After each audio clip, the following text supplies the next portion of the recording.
I shelled out $9,400 for a family vacation to Japan to celebrate Dad's 60th birthday, only to receive a text. "We've replaced you with Kevin's girlfriend. She's more lively." My response was curt. Understood. That same night, I obliterated the entire trip. Flights, hotels, the works. When they came back, the locks were new, the rent had skyrocketed, and their cards were rejected at the local cafe. That was just the start. I stared at the text on my screen, the blinking cursor mocking me, hinting at more betrayal lurking beneath. It came from my mother. Brief, nonchalant, as if she hadn't just tossed 3 months of my effort and $9,400 of my savings into the void. "We've replaced you with Kevin's girlfriend. She's more lively." No remorse, no reasoning, just a smug jab in digital form. My reply was equally brief. Understood. Then I did what they never saw coming. I canceled the whole trip. Flights, hotels, everything. Non-refundable? I didn't care. I'd funded it. I'd end it. That night, I swapped out the locks on the family home. It was mine after all. They'd been living there rent-free for 5 years, snickering behind my back. Now it was my turn to smile. But let's backtrack. Let me explain how I reached the point where I could dismantle a family vacation, triple the rent on my parents, and sever ties with my golden child brother like cutting away a toxic vine I should have pruned long ago. It all began with one naive notion: to be the dutiful son. My dad was hitting 60, a big deal. I thought, what better way to market than a family trip to Japan? He'd always rambled about seeing Kyoto's cherry blossoms before his legs gave out, and Mom revered sushi like it was sacred. Kevin, my younger brother, claimed he craved authentic ramen, not the instant packets from his college days. So I did what everyone warned me against. I covered the entire cost, $9,400. Flights, hotels, bullet train tickets, even dinner reservations. I juggled the itinerary around my work deadlines, spent weekends mapping hotel locations near temples and markets, comparing prices. I even upgraded their seats to premium economy. I didn't care about comfort for myself. I booked a cheap seat and a tiny room in Osaka, because I thought that's what love meant. But Kevin always reminded me of my place in this family. Not the favorite, not the exciting one, just the guy who pays. When I read that text, "We've replaced you with Kevin's girlfriend. She's more lively." It wasn't shock that hit me, it was clarity. And clarity is a weapon in the hands of someone who's been exploited too long. They always assumed I'd stay silent, until I didn't. It began with guilt. That's how they reel you in. Not with affection, not even with duty, just guilt. My parents never outright demanded I pay for things. No, they were subtler. Kevin's trying his best, but it's tough for young people these days. You're fortunate to have a steady job, not everyone does. Your father and I are so proud of you. We just wish Kevin had your ambition. At first, I paid willingly. Kevin was my little brother. I thought covering his tuition, his textbooks, even a new laptop when his broke right before exams was the right thing. But help quickly became entitlement. 3 months after graduating, he hadn't even looked for a job. Still finding myself, he'd say, glued to video games on my couch. I'd come home from a 12-hour shift to find him eating delivery food I paid for, in a house I owned. Mom would say, "He just needs time. Don't push him." "Dad?" He'd barely glance up from his tablet. "Let the kid live," he'd mumble, like I was the issue. It escalated when Kevin got a girlfriend. Maddie, she insisted, moved in 2 months after they met. No rent, naturally. No conversation. Just there. She took over my kitchen, my streaming accounts, my Wi-Fi. One evening, I caught her wearing my sneakers for some social media skit. "I'm playing a role," she said with a smirk. "Chill out." Kevin chuckled. "Dude, lighten up. She's hilarious." Hilarious. That word would haunt me. Still, I stayed quiet.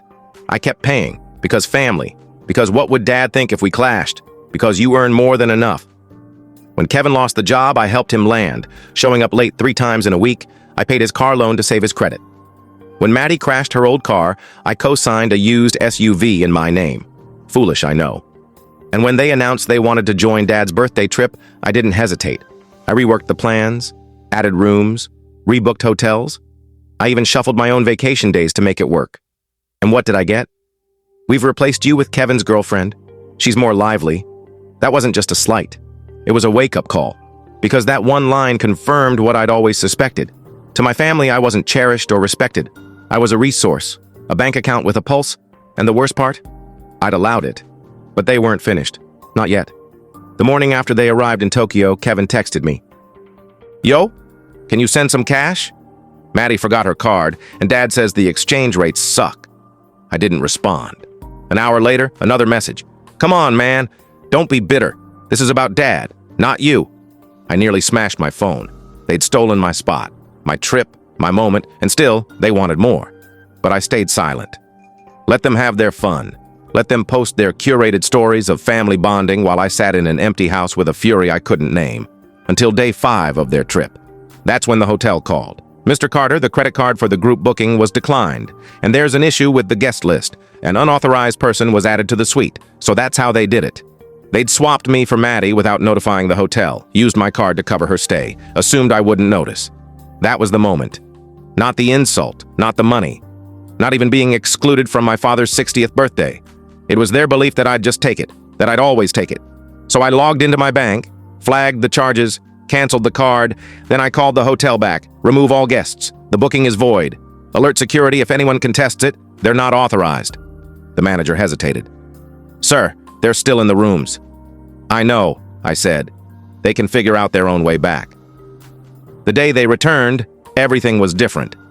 I was in the kitchen when I heard the car doors slam, voices followed, frantic, loud, my mother's shrill complaints, Kevin shouting, Maddie's voice cutting through, sharp and furious. I didn't hurry. I stirred my coffee and waited. Then the pounding started. Bang, bang, bang! Open the door! Kevin's voice. We know you're in there. I strolled to the entrance, coffee in hand, glanced through the peephole. There they stood, all 3, flushed, disheveled, suitcases piled on the porch. Maddie was barefoot for some reason. I turned the new deadbolt, cracked the door just enough to meet their eyes. What's wrong with our keys? Kevin demanded. I sipped my coffee. Oh, you mean the ones I had changed? They're useless now. Are you kidding me? He snapped. I nodded, composed. Completely serious. Mom shoved past him. We just flew 14 hours. We're exhausted, starving. You're trespassing, I said. This is private property. You're joking, Maddie interjected, her tone dripping with disdain. You're locking out your own family? I stared at her a moment too long, then said evenly, You're not my family. Her mouth fell open. Kevin turned to me, eyes wide. This is messed up. We were stranded in Osaka with no cash, no hotel, no Wi-Fi. Do you know what that was like? Must have been rough, I said. Imagine being stuck in another country on someone else's dime. Oh, wait. That's what you did. Kevin's face reddened. You humiliated us. You canceled everything. We couldn't even get a taxi to the airport. They froze the cards. Everything. Yeah, I said, crossing my arms. That happens when you commit credit card fraud. Mom gasped. Fraud? Don't be ridiculous. I held up my phone, displaying a paused email from the hotel manager. Unauthorized guest. Charges disputed. Kevin, did you or did you not add Maddie to the suite using my name? He opened his mouth. Shut it. Looked at Maddie. She shrugged. I stepped aside, letting them see inside the house. Barely anything remained. The sofa? Gone. Dining table? Gone. All the furniture they'd lounged on like they owned the place? Donated. The walls were empty. I'd erased their presence. You gutted the house? Mom said, stepping forward. Correction, I said. My house. Kevin clenched his fists. We lived here. For years. Without paying rent, I added. Without contributing. Without respect. Mom's face twisted. We're your family. This is vile. You stole my vacation, I said. Used my credit. Kicked me out of my own plans for my father's birthday because I wasn't lively enough. Do you even hear yourselves? You're being petty, Maddie said, rolling her eyes. You're mad because we had a better time without you? That's when I stepped outside, closed the door behind me. You think this is about Japan? I asked, voice low now. You think this is about one trip? Number, this is about every moment I gave up for you, every dollar I spent, every time I let you stay here rent-free while you mocked me behind my back. We didn't, Mom began. You did, I cut in. All of you, and now I'm done. Kevin shook his head. So what? We're homeless now? No, I said. You've got 2 weeks. Rent's tripled, utilities are on you, and the guest room's locked. Want to stay? Pay, he scoffed. You can't be serious. Maddie folded her arms. You can't just kick us out. Actually, I said, pulling a copy of the lease from my jacket pocket. I can. It's legal. It's done. And your cards? Declined at the cafe this morning. I got the alert. The silence was deafening. I turned to go back inside. Kevin grabbed my arm. Wait, please, he said, voice breaking. You don't get it. I've got nowhere to go. Maddie. She thought this trip would bring us closer to the family. She didn't mean to hurt you. Maddie started to protest, but stopped. Kevin was crying. I looked at him, really looked, and felt nothing. No sympathy, no anger, just a cold, clear void. "You were my brother," I said, "and you traded me for amusement. That's not family, that's a circus." Then I walked inside, locked the door, left them standing in the cold. They returned to a new reality, one without me. 3 days, that's how long it took for the real chaos to kick in. The first morning after they came back, it was eerily quiet. I expected shouting, manipulation, maybe a flood of texts in the family chat, but nothing. I ate breakfast alone, coffee, a bagel, and an odd, satisfying calm. It was a stillness I hadn't felt in years, not the kind you hear, but the kind you carry. By day 4, my phone buzzed. "Can we talk?" From Mom. "I'm sorry for what happened. We all messed up. Please don't do this to your father." I didn't reply. For the first time, I felt no need to explain myself to people who never listened. Then the real fallout hit. The cards were blocked. Maddie tried to buy coffee downtown. Declined. Twice. I got the notification and grinned. She posted a cryptic story. Some people are just spiteful, and deleted it minutes later. The rent. A week after the new lease started, triple the old rate, I got an email. "Hi, we're struggling with the new rent. Can we discuss options? No signature, just the family account." I ignored it. Jobs. Kevin, who'd spent years loafing in my house without a real job, suddenly picked up part-time work. A co-worker mentioned he was now stacking towels at a gym. I felt no pity. I moved into a sleek downtown loft, polished floors, floor-to-ceiling windows, everything minimal. No family clutter, no borrowed shoes in the hall, no leftovers I didn't eat. I woke at 7 a.m., hit the gym, worked remotely, took evening strolls. For the first time, every moment, every dollar, every breath was mine. No messages begging for grocery money, no sob stories about just until payday. No calls from Mom saying, "It's your brother, how can you refuse?" Just silence. In week 2, Kevin texted, "I know I screwed up. I get it now. Maddie's gone. She said she didn't sign up for this. You were right." I stared at it for a long time. This was the same Kevin who mocked my plans, called me boring, said I didn't know how to have fun. Now he was alone, ditched by the lively girlfriend, forced to face his mess without his human ATM. I didn't reply. Then came the legal threat, a letter from a lawyer. "Your parents claim partial ownership of the property," my attorney said. "Based on alleged contributions over the years, we've asked for evidence. They've provided none." I laughed. Not because it was amusing, but because it was so absurd it deserved nothing else. They always believed my possessions were theirs. I recalled Mom's words, "This is a family home, dear. What's yours is ours." But now, ours meant nothing. Mom sent another text. "We didn't raise you to act this way. What would your father say?" I replied, "You raised me to serve you. That's over." What surprised me wasn't their anger. It was how quickly they unraveled without me.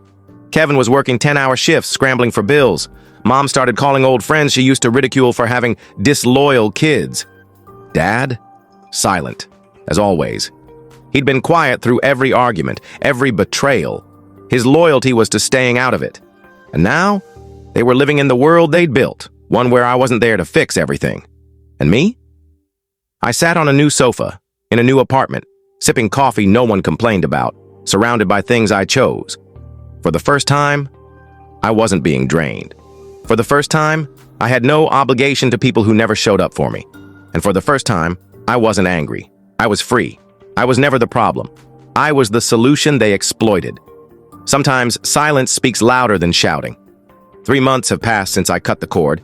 No more free rent, no more brotherly handouts, no more pretending family means love instead of leverage. I expected to feel guilt or sorrow, maybe isolation. But no, I feel something stronger. Peace. I wake up without dread, without bracing for the next demand, the next manipulation dressed as a favor. I don't flinch when my phone buzzes. I don't steel myself for guilt trips disguised as check-ins. I feel like I've stepped out of a haze, and I can finally breathe. A week ago, while unpacking in my new place, I found an old box. Inside were photos, birthday cards, and a folder labeled Family Records. I opened it. Old plane tickets, receipts from family trips I'd funded, hotel bookings in my name. It hit me hard. Every family memory was tied to my bank account. They called me distant. But I was the one keeping the lights on. I flipped through photos. In every one, I was smiling, giving, paying, planning. And them? Relaxed, carefree. Like passengers in a car they didn't drive. I used to think that made me strong. Now I see. It made me invisible. What they loved wasn't me. It was my utility. And when I stopped being useful, they stopped pretending to care. Kevin hasn't texted since Maddie left. A mutual friend said he's in a basement apartment delivering food. For once, I didn't feel superior. I felt nothing, because his life is his now, not mine. Maddie wiped her social media, erased our old pictures, unfollowed the family. Her liveliness faded when the free ride ended. Mom? One last text. We didn't raise you to be this way. We miss who you were. I replied, you miss the version of me who never said no. He's gone. Dad stayed silent. Of course he did. Always has. Years of watching things crumble while sipping coffee. He never yelled, never hit. He just observed. And that was worse. It made his inaction polite, but deadly. I stopped expecting resolution from them, so I gave it to myself. One night, alone, no TV, no phone, just me and a glass of wine, watching the city lights flicker outside. For the first time in years, the quiet didn't feel hollow. It felt earned. That night, I wrote a note and stuck it on my mirror. I owe no one more than I owe myself. Every morning since, I read it like a vow. Funny thing, the people who once drained me now call me cold. They say I've changed. Damn right I have. I used to be the bridge they crossed. Now I'm the sea they can't navigate. A few days ago, Kevin's ex, Lisa, messaged me. We rarely talked when they were together, but she was always decent, quiet. You were the only one who saw it. The way they treated you was wrong. I'm glad you walked away. You saved yourself. It hit harder than it should have, because I'd started to wonder if I was the problem. Lisa reminded me I wasn't crazy. I was just the first to wake up. I used to think leaving was selfish. Now I know it's survival. They taught me love requires sacrifice, but never theirs, only mine. They called me cruel. I call it clarity. They called me heartless. I call it healing. They called me selfish, but only after I stopped being theirs. And now, the best part, I don't hate them. I don't wish them harm. I just don't owe them anything anymore. And that freedom, it's like breathing for the first time. Next week, I'm flying to Iceland. Solo. I've always wanted to see the Northern Lights. Never went. Because there was always someone else's crisis, someone else's drama, someone else's trip on my dime. But not anymore. This time, it's for me. And when I'm standing under that shimmering sky in the icy air, thousands of miles from everything I used to carry, I'll finally say it aloud. I am not your safety net. I am not your fallback. I am not your bank, your backup, or your fool. I am me. And for the first time, that's enough.